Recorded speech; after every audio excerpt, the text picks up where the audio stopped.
कल्पना करा, जगभरात आपल्या चित्रांनी भारताचं नाव उंचावणारा, कोट्यावधी रुपयांना विकली जाणारी चित्र रेखाटणारा, अनेक वादांचा केंद्रबिंदू ठरलेला एक कलाकार.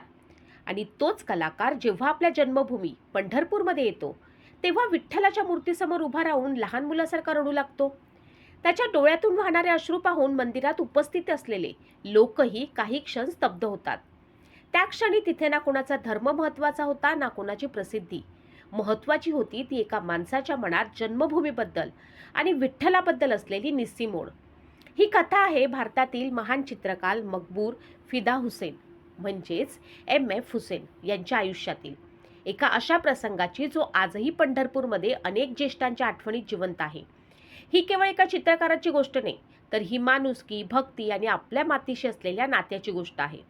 17 सप्टेंबर 1915 रोजी महाराष्ट्रातील पवित्र तीर्थक्षेत्र पंढरपूर येथे एका सामान्य सुलेमान बोहरा कुटुंबात एका बाळाचा जन्म झाला. त्या बाळाचं नाव होतं मकबूल फिदा हुसेन. आज ज्यांना संपूर्ण जग एम.एफ. हुसेन म्हणून ओळखतं.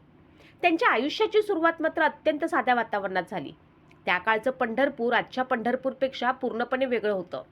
कच्चे रस्ते, मातीची घरं, भीमा नदीचा शांत प्रवाह, वारकऱ्यांचा अखंड गजर आणि विठ्ठलाच्या दर्शनासाठी दूरदूरून येणाऱ्या भक्तांची गर्दी, हेच त्या शहराचं खरं रूप.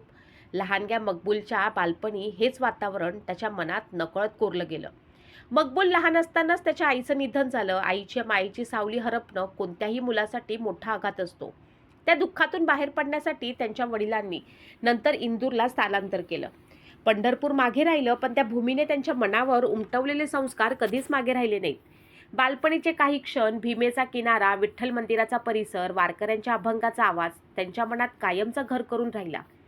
इंदूरमध्ये त्यांचं शिक्षण सुरू झालं. लहानपणापासूनच त्यांना चित्र काढण्याची विलक्षण आवड होती. कागद मिळाला नाही तर जमिनीवर, भिंतीवर किंवा मिळेल त्या पृष्ठभागावरती ते रेषा उमटवत असत. त्यांच्या हातात जणू देवानं चित्रकलेचं वरदान दिलं होतं. पण घरची परिस्थिती इतकी चांगली नव्हती की त्यांना सहजपणे मोठं शिक्षण घेता येईल. आर्थिक अडचणी सतत त्यांच्या मागे होत्या. मात्र त्यांच्या डोळ्यात मोठं स्वप्न असतं, त्याला परिस्थिती जास्त काळ अडवू शकत नाही. मकबूल यांच्याही बाबतीत अगदी असंच घडलं. काही वर्षांनी त्यांनी मुंबई गाठली. त्या काळची मुंबई म्हणजे संघर्षाचं शहर. मोठमोठी स्वप्न घेऊन हजारो लोक रोज त्या शहरात येत असत. त्यांच्यातच एक नाव होतं, मकबूल फिदा हुसेन. त्यांच्याकडे पैसा नव्हता, ओळखी नव्हत्या, फक्त हातात होतं चित्रकलेचं कौशल्य आणि मनात होता स्वतःला सिद्ध करण्याचा निर्धार. उदरनिर्वाहासाठी त्यांना सिनेमाच्या मोठमोठ्या पोस्टर्स रंगवण्याचं काम सुरू केलं. त्या काळी हातानं काढलेली पोस्टर्स थिएटरवर लावली जात असत. दिवसभर उन्हात उभं राहून मोठमोठी पोस्टर्स रंगवताना त्यांच्या हातातली कला अधिकाधिक परिपक्व होत गेली. कधी खेळणी रंगवली, कधी फर्निचरवर डिझाईन काढलं, तर कधी अगदी छोट्या मोठ्या कामांमधून पोट भरलं. पण चित्रकलेवरील प्रेम त्यांनी कधीच सोडलं नाही. हळूहळू त्यांच्या चित्रांची दखल घेतली जाऊ लागली. त्यांच्या रंगामध्ये एक वेगळेपण होतं, रेषांमध्ये ताकद होती. भारतीय संस्कृती, लोकजीवन, घोडे, स्त्रिया, निसर्ग, परंपरा यांचं त्यांनी आपल्या चित्रातून अनोखं दर्शन घडवलं. लवकरच त्यांचं नाव देशभर गाजू लागलं. नंतर त्यांच्या चित्रांना आंतरराष्ट्रीय प्रदर्शनामध्येही मान मिळू लागला. भारतीय आधुनिक चित्रकलेला जागतिक स्तरावरती पोहोचवणाऱ्या मोजक्या कलाकारांमध्ये त्यांची गणना होऊ लागली. पण या अफाट यशानंतरही त्यांच्या मनात कुठेतरी एक कोपरा कायम पंढरपूरसाठी राखून ठेवलेला होता. तोच पंढरपूर जिथे त्यांनी या जगात पहिला श्वास घेतला. तोच विठ्ठल ज्याच्या नावाचा गजर त्यांनी लहानपणी कानावर ऐकला होता आणि अनेक दशकांनंतर नियतीनं त्यांना पुन्हा त्या पवित्र भूमीकडे परत बोलावलं. अनेक वर्ष लोटली होती. तो छोटासा मुलगा आता जगप्रसिद्ध चित्रकार झाला होता. त्याच्या चित्रांची प्रदर्शनं लंडन, पॅरिस, न्यूयॉर्क, दोहा अशा जगभरातील शहरांमध्ये भरत होती. त्याच्या एका चित्रासाठी करोडो रुपयांची बोली लागत होती. भारतातील आधुनिक चित्रकलेचा चेहरा म्हणून त्यांचं नाव घेतलं जात होतं. लोक त्याला पाहण्यासाठी गर्दी करत, त्याच्या स्वाक्षरीसाठी रांगा लावत. पण इतकं मोठं यश मिळाल्यानंतरही त्याच्या मनात एक रिकामी जागा होती. ती जागा होती त्याच्या जन्मभूमीची. काळ कितीही पुढे गेला तरी काही नाती कधीच तुटत नाहीत. माणूस कितीही मोठा झाला तरी त्याच्या मनात बालपणीच्या आठवणी कायम जिवंत राहतात. एम.एफ. हुसेन यांच्या बाबतीतही अगदी तसंच झालं. एका सांस्कृतिक कार्यक्रमाच्या निमित्तानं त्यांना पुन्हा पंढरपूरला येण्याचं निमंत्रण मिळालं. हे निमंत्रण स्वीकारताना त्यांच्या चेहऱ्यावर एक वेगळाच आनंद दिसत होता. कारण ते केवळ एका कार्यक्रमासाठी येत नव्हते, ते आपल्या जन्मभूमीला भेटायला येत होते. ज्या मातीत त्यांनी पहिल्यांदा डोळे उघडले, ज्या शहरानं त्यांना आयुष्याची पहिली ओळख दिली, त्या शहराला अनेक दशकांनंतर ते पुन्हा पाहणार होते. पंढरपूरमध्ये त्यांच्या आगमनाची बातमी पसरताच अनेकांना आश्चर्य वाटलं. जगभरात नाव कमावलेला हा कलाकार आपल्या जन्मगावी येणार, हीच गोष्ट लोकांसाठी अभिमानाची होती. कार्यक्रम संपल्यानंतर त्यांनी एकच इच्छा व्यक्त केली, मला विठ्ठलाचं दर्शन घ्यायचं आहे. त्यांच्या या इच्छेनं अनेक जण भारावून गेले, कारण त्या काळात त्यांच्या नावाभोवती अनेक वाद निर्माण झाले होते. त्यांच्या चित्रांवरनं टीका होत होती, वेगवेगळ्या प्रकारच्या चर्चा सुरू होत्या. पण त्या क्षणी त्यांना कोणत्याही वादाशी काही घेणं देणं नव्हतं. त्यांना फक्त आपल्या बालपणीच्या पंढरीत जाऊन विठ्ठलाचं दर्शन घ्यायचं होतं. मंदिराकडे जाताना ते अत्यंत शांत होते. रस्त्याच्या दोन्ही बाजूंना उभ्या असलेल्या जुन्या इमारतींकडे ते बारकाईनं पाहत होते. अनेक ठिकाणी त्यांनी गाडी थांबवण्याची विनंती केली. काही क्षण ते फक्त त्या रस्त्याकडे पाहत राहिले. जणू त्यांच्या मनात बालपणाचे चित्रपट पुन्हा सुरू झाले होते. त्यांनी आपल्या सोबत असलेल्या लोकांना विचारलं, इथे पूर्वी असं नव्हतं, हा रस्ता बदलला का? त्यांच्या आवाजात एक वेगळीच ओढ होती. पंढरपूरचे ज्येष्ठ नागरिक विलास कुलकर्णी यांनी नंतर सांगितलं की हुसेन यांचं कुटुंब त्या काळी प्रदक्षिणा मार्गावरील झरीवाडा परिसरात राहत होतं. आज त्या जागेचं स्वरूप पूर्णपणे बदललं आहे. जुनी घरं नाहीत, जुने रस्ते बदलले आहेत, पण आठवणी मात्र अजूनही तिथल्या हवेत जिवंत आहेत.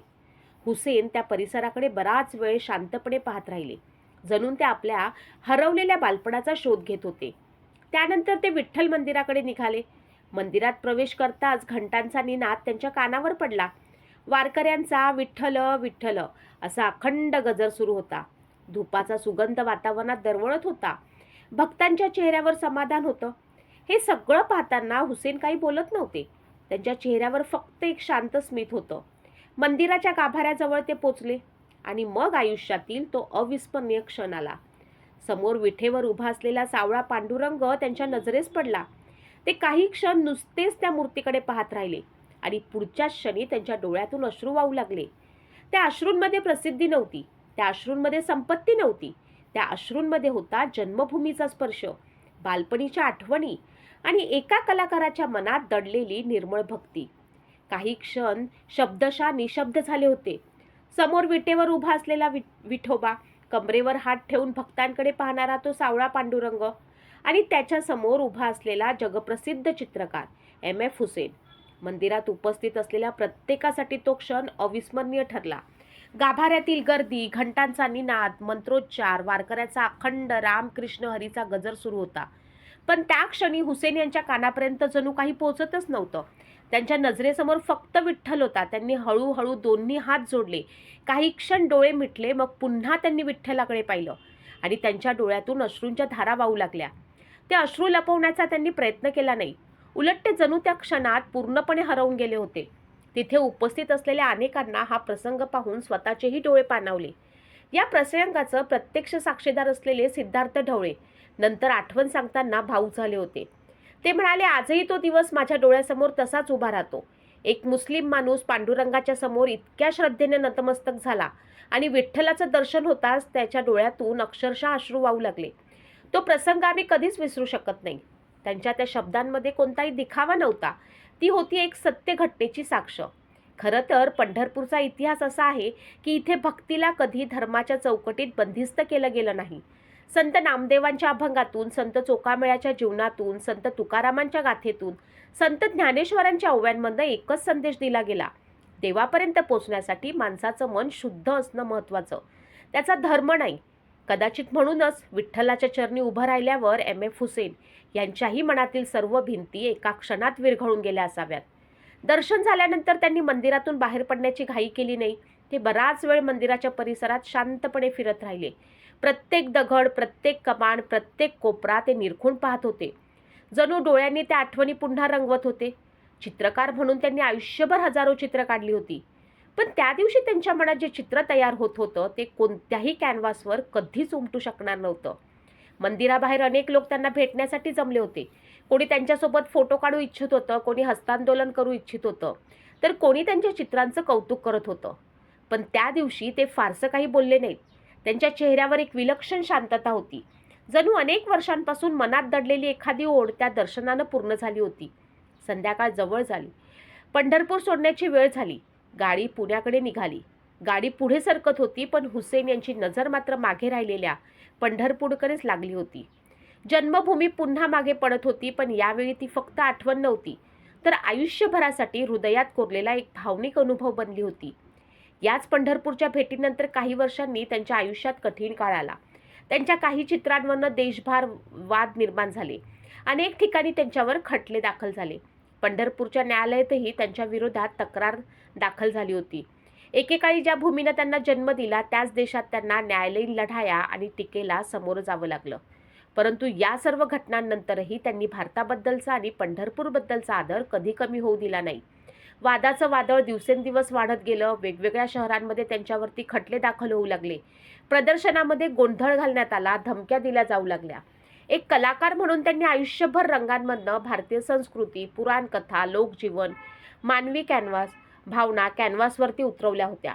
पण काही चित्रांवरनं निर्माण झालेल्या वादांनी त्यांच्या संपूर्ण आयुष्यावरच सावली टाकली.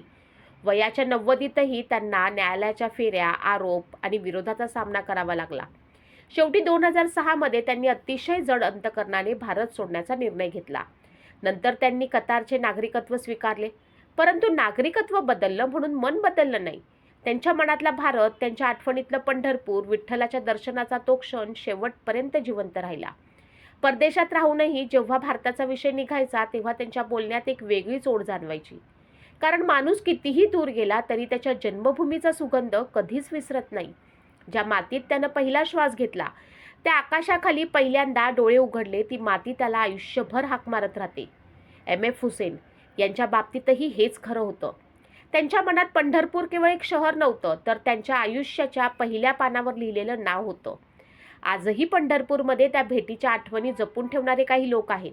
त्यांच्यासाठी M.F. हुसेन हे केवळ जगप्रसिद्ध चित्रकार नव्हते, तर आपल्या जन्मगावी परत आलेला एक भाऊक माणूस होता, ज्यानं विठ्ठलाचं दर्शन घेतलं आणि स्वतःला रोखू न शकता अश्रूंना वाट मोकळी करून दिली. त्या दिवशी कोणालाही त्यांच्या डोळ्यात प्रसिद्ध कलाकार दिसला नाही. दिसला तो फक्त आपल्या मातीवर प्रेम करणारा एक साधा माणूस. मित्रांनो, या कथेकडे आपण कोणत्याही वादाच्या किंवा राजकारणाच्या नजरेने पाहू नये. या कथेचं खरं सौंदर्य त्या एका क्षणात आहे, ज्या क्षणी एका मुस्लिम चित्रकाराच्या डोळ्यात विठ्ठलाच्या दर्शनानं अश्रू आले. तो क्षण आपल्याला सांगून जातो की श्रद्धेला धर्माच्या चौकटीत नसतात, भक्तीला जातीचं बंधन नसतं, प्रेम, करुणा, माणुसकी यांना कोणतीही सीमा नसते. पंढरपूरचा विठ्ठल शतकानुशतकं प्रत्येक भक्ताला सारख्याच मायेनं सामावून घेत आला आहे. वारकरी असो, गरीब असो, श्रीमंत असो, कोणत्याही जातीचा किंवा धर्माचा असो, जो प्रेमाने येतो तो विठ्ठलाचा होऊन जातो. कदाचित म्हणूनच संतांनी म्हटलं आहे, विठ्ठल सर्वांचा आहे. M.F. हुसेन यांच्या डोळ्यातून वाहिलेले अश्रू ही त्याच भावनेची साक्ष देऊन गेले. 30 मे 2011 रोजी लंडनमध्ये M.F. हुसेन यांनी या जगाचा निरोप घेतला. पण त्यांच्या चित्राबरोबर त्यांची ही पंढरपूरची आठवण आज जिवंत आहे. काळ बदलला, पिढ्या बदलल्या, वादही इतिहास जमा झाले, पण विठ्ठलासमोर उभं राहून अश्रूंनी ओले झालेले त्यांचे डोळे आजही अनेकांच्या स्मरणात आहेत. कदाचित म्हणूनच ही कथा आपल्याला शेवटी एकच गोष्ट शिकवते, माणूस मोठा त्याच्या धर्मामुळे नसतो, तर त्याच्या मनामुळे मोठा असतो. आणि जेव्हा मन निर्मळ असतं तेव्हा देवापर्यंत पोचण्यासाठी कोणत्याही ओळखीची गरज नसते. देव फक्त भावना पाहतो. त्या दिवशी पंढरपूरच्या विठ्ठलानेही एका कलाकाराच्या डोळ्यातील ती निर्मळ भावना पाहिली आणि म्हणूनच त्या भेटीची आठवण आजही पलीकडे जिवंत आहे. रामकृष्ण हरी. विठ्ठल विठ्ठल, जय हरी विठ्ठल.